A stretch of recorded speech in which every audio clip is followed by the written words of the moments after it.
નમસ્તે, કેમ છો બધા? મજામાં? ભાઈ ચાલો ને આજે આપણે એક કથા ગીત લઈએ. હવે તમને ખબર છે કે રામાયણના રચયિતા કોણ હતા? મહર્ષિ વાલ્મીકી. તો તમને એ પણ ખબર હશે ને કે મહર્ષિ વાલ્મીકી પહેલાં શું હતા અને પછી કઈ રીતે વાલ્મીકી બન્યા? તો એની કથા આજે આપણે આ ગીતમાં સાંભળીએ. આ ગીત કવયિત્રી હંસાબેન પાઠકે લખ્યું છે અને બા ગીત ગાય છે એવી પુસ્તિકામાંથી લીધું છે. તો ચાલો આપણે સાંભળીએ. આપ સાંભળી રહ્યા છો શાબ્દીના સ્વરમાં.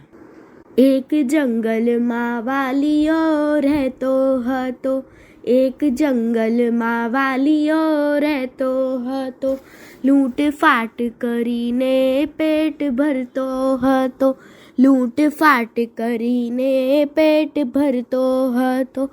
વન ગામ શહેર બહુ જડ કર્યા, જોઈ માનવીના દુઃખ હૈયે ધર્યા. વન ગામ શહેર બહુ જડ કર્યા, જોઈ માનવીના દુઃખ હૈયે ધર્યા. એક જંગલમાં વાલિયો રહેતો હતો, એક જંગલમાં વાલિયો રહેતો હતો. મુનિ તંબુરો લઈને વનમાં ગયા, મુનિ તંબુરો લઈને વનમાં ગયા. અલ્યા ત્રાસ આપે તું શાને કાજે, કોઈ કોઈનું નથી દુનિયામાં આજે. અલ્યા ત્રાસ આપે તું શાને કાજે, કોઈ કોઈનું નથી દુનિયામાં આજે. જઈ પૂછીને આવ તારા સ્વજનોને, જઈ પૂછીને આવ તારા સ્વજનોને. કોણ ભોગવશે તારા કર્મોને, કોણ ભોગવશે તારા કર્મોને.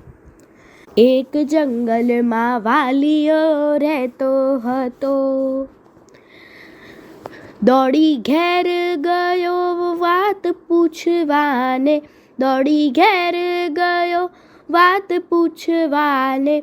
કોણ તૈયાર છે પાપ સહેવાને, કોણ તૈયાર છે પાપ સહેવાને.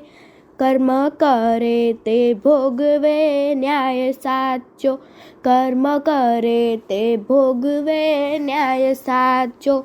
બીજું કાંઈ ન જાણીએ જા પાછો, બીજું કાંઈ ન જાણીએ જા પાછો. એક જંગલમાં વાલિયો રહેતો હતો.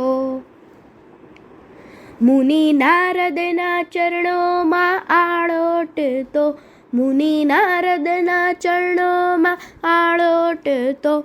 કલ્પાંત કરે છે ગુરુ જ્ઞાન આપો, કલ્પાંત કરે છે ગુરુ જ્ઞાન આપો.